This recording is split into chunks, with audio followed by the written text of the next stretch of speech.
नमस्कार, शीतल की कहानियों में आज फिर आपका स्वागत है। आज की कहानी का नाम है परिवार की अहमियत। दोपहर को अपने सास ससुर को खाना खिलाकर कोमल रसोई घर में बर्तन रखने ही जा रही थी कि पीछे से ससुर जी की आवाज़ आई। वाह कोमल बेटा, खाना तो तुमने आज बहुत बढ़िया बनाया है। पेट के साथ साथ मन की भी संतुष्टि हो गई।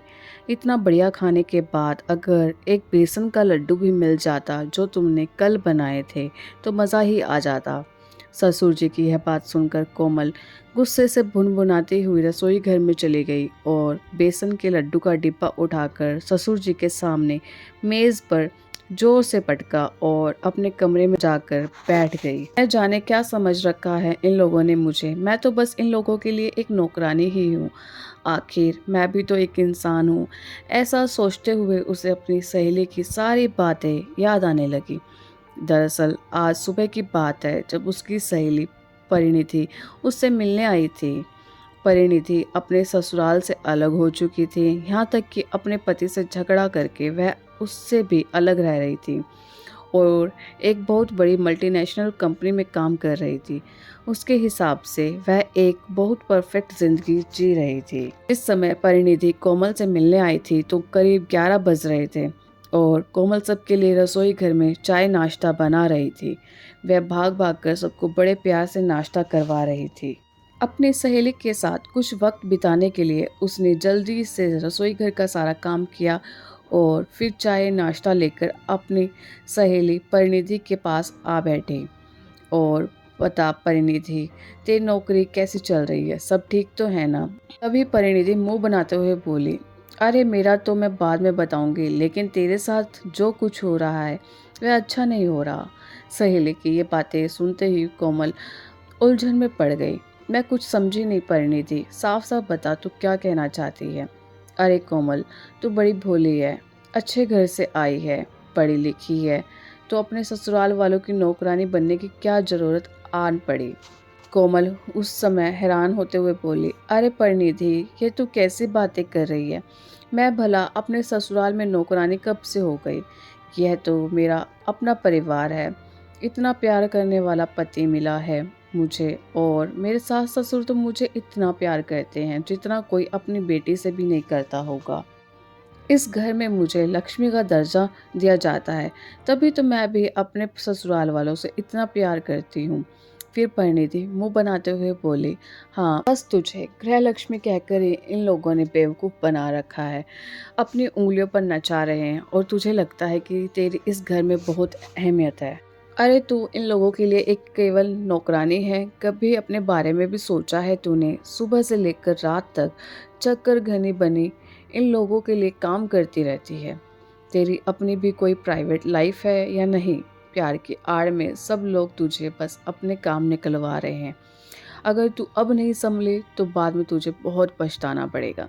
बता दे इन लोगों को कि तू आज के ज़माने की एक पढ़ी लिखी लड़की है, इन लोगों की काम वाली बाई नहीं जो दिन भर सबका ख्याल ही रखती फिरे।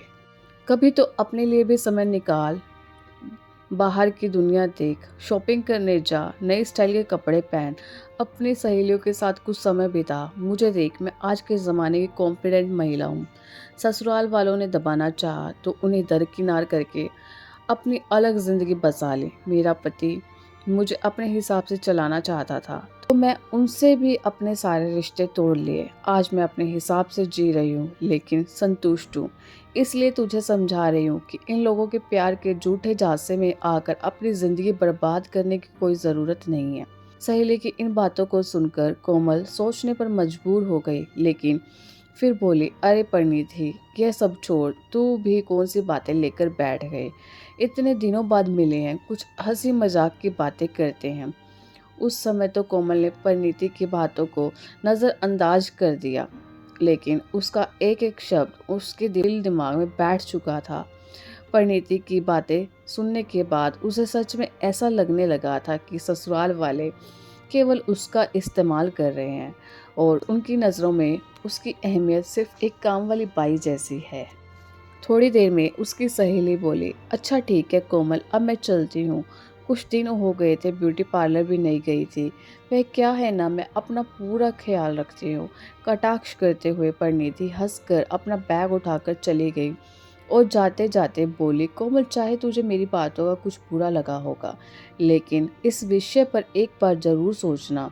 अपनी सहेली की बातें याद करते हुए कोमल की तंद्रा अचानक भंग हुई। जैसे ही उसके ससुर जी की आवाज आई, बेटा कोमल, मेरा चश्मा तो देना जरा, बिना चश्मे के अखबार भी नहीं पढ़ पाता हूँ। उसी समय तीखे स्वर में कोमल बोली, नहीं पिताजी, अभी मेरे पास बिल्कुल समय नहीं है। अगर चश्मे के बिना अखबार नहीं पढ़ पाते तो थोड़ी देर अखबार छोड़ दीजिए। अपनी बहू कोमल से इस तरह के जवाब की तो उसके ससुर जी ने कभी कल्पना भी नहीं की थी, क्योंकि कोमल तो हमेशा हंसी खुशी से उनके काम किया करती थी।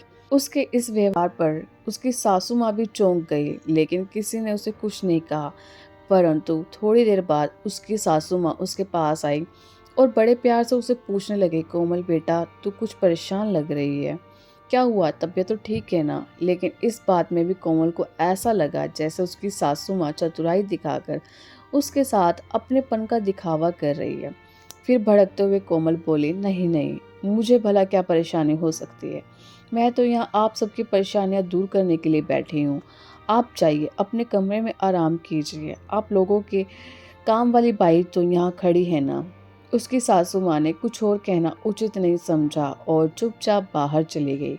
रात के समय कोमल ने कोई अलग से दाल सब्जी नहीं बनाई और डिनर में दोपहर वाली सब्जी ही सबके सामने लाकर रख दी। दोपहर की सब्जी देखते ही उसका पति अमित बोला, अरे कोमल, फिर से वही दोपहर वाली सब्जी, रात को कुछ नहीं बनाया क्या? उसी समय कोमल बिफर पड़ी और गुस्से से बोली, मुझसे नहीं बनती हर बार अलग सब्जी। पसंद आती है तो खाओ, वरना छोड़ दो, लेकिन अब मैं हर समय अलग अलग सब्जी नहीं बनाऊंगी।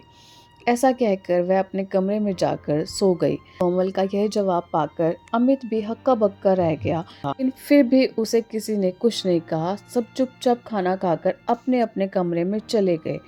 कमरे में लेटे हुए कोमल सोचने लगे, आए बड़े मुझे नौकरानी बनाने वाले। कल सुबह मैं जल्दी उठकर किसी के लिए कुछ नहीं बनाने वाली। जिसको जो खाना है वो बनवा लो सासू माँ से। 2 दिन में ही सबकी अकल ठिकाने न आई तो मेरा नाम भी कोमल नहीं। अगले दिन सुबह कोमल की नींद तो खुल गई, लेकिन वह जानबूझकर अपने कमरे से बाहर नहीं निकली। लेकिन तभी सासू माँ कमरे के दरवाजे पर आई और बोली, कोमल बेटी, आज तेरी ननद घर पर आ रही है, तो आज खाने में कुछ स्पेशल बना देना।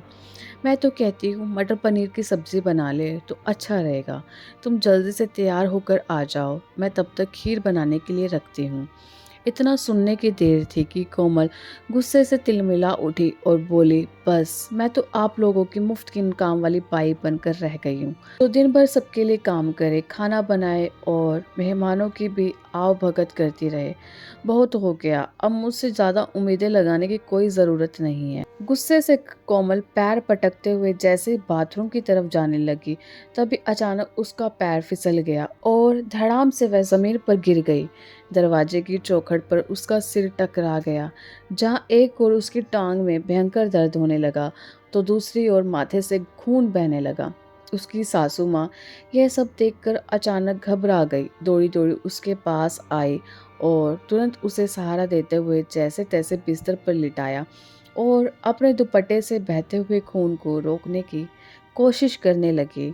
सुबह का समय था तो अमित भी घर पर ही था। सासू माँ ने आवाज देकर बुलाया तो सब दौड़े आए। अमित ने जल्दी से गाड़ी निकाली और दर्द से कराहती हुई कोमल को उठाकर गाड़ी में बिठाया। सास ससुर भी साथ में बैठे। अस्पताल ले जाने के बाद पता चला कि कोमल की टांग में फ्रैक्चर आया है। अपनी हालत पर कोमल बस रोती जा रही थी। तभी सासू माँ उसके पास आई और हौसला बढ़ाते हुए बोली, कुछ नहीं हुआ बिटिया, परेशान होने की कोई ज़रूरत नहीं है, हम सब लोग तेरे साथ हैं। डॉक्टर ने कहा है कि फ्रैक्चर हल्का सा है और कुछ ही समय में तू बिल्कुल ठीक हो जाएगी। प्लास्टर चढ़ाकर कोमल की अस्पताल से छुट्टी कर दी गई। अब तक उसकी ननद भी घर पहुंच चुकी थी, लेकिन उसके घर पहुंचने से पहले ही उसकी ननद ने उसके कमरे के साथ साथ पूरे घर को अच्छी तरह से व्यवस्थित कर दिया था ताकि उसकी भाभी को कोई तकलीफ ना हो। जब कोमल घर पहुंची तो व्हील चेयर पर थी। अमित और उसकी माँ ने उसे सहारा देते हुए बिस्तर पर लिटाया। घर पहुंचकर कोमल ने देखा उसकी ननद ने पूरा घर सुव्यवस्थित किया हुआ था। जहाँ एक और उसकी सासू माँ उसकी सुविधा का ख्याल रखते हुए उसकी दवाई का भी ध्यान रख रही थी, तो दूसरी ओर उसके ससुर जी उसको खिलाने के लिए फल काटने लगे। भाभी का हाल चाल पूछकर ननद अपनी माँ से बोली, माँ, आप बस भाभी का ध्यान रखिए, उन्हें कोई परेशानी नहीं होनी चाहिए। घर के काम की चिंता आप मत करो, सारा काम मैं देख लूंगी। अपने परिवार का इतना स्नेह और प्यार देखकर कोमल मन ही मन आत्मग्लानि महसूस कर रही थी। उसे अपनी गलती का एहसास हो रहा था। वह अपनी सहेली के बहकावे में आकर अपने परिवार वालों के साथ ऐसा दुर्व्यवहार करने चली थी। आज भले ही उसे शारीरिक परेशानी हो रही थी, लेकिन मन में एक संतुष्टि थी, क्योंकि उसे समझ में आ गया था कि उसकी इस घर में क्या अहमियत है। वह एक नौकरानी नहीं, बल्कि सच में उन लोगों के लिए गृह लक्ष्मी है, जिस पर ससुराल वाले हुक्म नहीं चलाते बल्कि अपनापन जताते हैं। उस पर इतना विश्वास करते हैं कि घर की सारी बागडोर उसके हाथ में दे रखी है। आज उसने तय कर लिया था कि आज के बाद वह किसी के बहकावे में आकर अपने स्वर्ग जैसे घर को तोड़ने का सोचेगी भी नहीं। यह सब विचार करते हुए कोमल की नज़र अपने ससुर जी पर गई, जो उसके लिए खाने की थाली लेकर आ रहे थे। उम्र होते हुए भी वह अपनी बहू की सुविधा का पूरा ख्याल रख रहे थे। फिर सासू माँ उसके पास बैठती हुई बोली, भगवान का शुक्र है, मेरी बहू बिल्कुल ठीक है। तुझे हंसते मुस्कुराते देखा तो अब मेरे मन को शांति मिली है। फिर उसकी ननद आई और बोली, अच्छा माँ, मैं सबके लिए चाय बनाकर ले आती हूँ। इतनी बात सुनते ही उसके ससुर जी बच्चों की तरह चहकते हुए बोले, यह बात तो तूने बिल्कुल सही कही बेटी, चाय पीने का बहुत दिल कर रहा था। उसी समय कोमल हंसते हुए बोली, और बेसन के लड्डू बाहर डिब्बे में ही रखे हैं, वह खाना मत भूलिएगा। तभी सासू माँ हंसते हुए कहने लगी, हाँ बहू, तेरे ससुर जी को बस खाने की ही सूझती है। उनकी इस बात पर सब ठहाका लगाकर हंस पड़े। थोड़ी देर बाद उसकी सहेली परिनिधि का फोन आया। तभी कोमल ने कहा, कहो परिनिधि, कैसे फोन किया? उधर से परिनिधि की आवाज आई, अरे यार क्या बताऊं, 2 दिन से बुखार में पड़ी हूँ। बदन इतना दर्द हो रहा है कि हाल बेहाल है, और घर में कोई है ही नहीं जो मेरा ख्याल रख सके। तू बता, तेरे घर में सब कैसा चल रहा है? तूने अपने परिवार वालों की अकल ठिकाने लगाई या नहीं? उसी समय कोमल गुस्से से भर उठी, लेकिन फिर भी स्वयं को संभालते हुए बोली, मैं तो यहाँ बिल्कुल ठीक हूँ, बहुत खुश हूँ। वैसे एक बात बताऊँ, चोट तो मुझे भी लगी है, बल्कि मुझे तो टांग की हड्डी में फ्रैक्चर आया है। लेकिन वह क्या है ना, मेरे साथ पूरा परिवार है। मैं तुम्हारी तरह अकेली तो हूँ नहीं, मेरे ससुराल वाले मेरा भरपूर ध्यान रख रहे हैं। और अब तो मैंने ठान लिया है कि किसी के बहकावे में मैं बिल्कुल नहीं आऊँगी। चलो अब मैं फ़ोन रखती हूँ। मेरी प्यारी सी ननद रानी मेरे लिए चाय लेकर आ चुकी है। और हाँ, तुम्हें कुछ मदद चाहिए हो तो ज़रूर बता देना। दरअसल परिनिधि, मेरे ससुराल वाले हैं ही इतने अच्छे कि तुम्हारी मदद करने से भी पीछे नहीं हटेंगे। ऐसा कहते हुए कोमल ने फ़ोन रख दिया। आज उसके परिवार के सभी लोग एक साथ बैठकर हंसी मजाक कर रहे थे, और कोमल मन ही मन अपने भाग्य पर गर्व महसूस कर रही थी। आप सबको ये कहानी कैसी लगी कमेंट बॉक्स में ज़रूर बताएं, और आप ये कहानी कहाँ से सुन रहे हैं कमेंट बॉक्स में ज़रूर मेंशन कीजिए, और चैनल को सब्सक्राइब कीजिए। धन्यवाद।